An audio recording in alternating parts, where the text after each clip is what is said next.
Australia India business council ప్రతినిధులతో లోకేష్ భేటీ అయ్యారు. మెల్బోర్న్లోని grand Hayat హోటల్లో నిర్వహించిన సిఐఐ పార్ట్నర్షిప్ సమ్మిట్ రోడ్ షోలో మంత్రి పాల్గొన్నారు. ఆంధ్రప్రదేశ్కు గూగుల్ డేటా సెంటర్ రావడం వెనుక 13 నెలల నిరంతర శ్రమ దాగి ఉందన్నారు లోకేష్.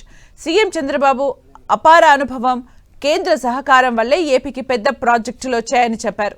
దేశంలోనే అతిపెద్ద స్టీల్ ప్లాంట్ ఆర్సెలర్ మిట్టల్కు కావాల్సిన అనుమతులకు ప్రధాని మోదీ చొరవ చూపారని లోకేష్ తెలిపారు.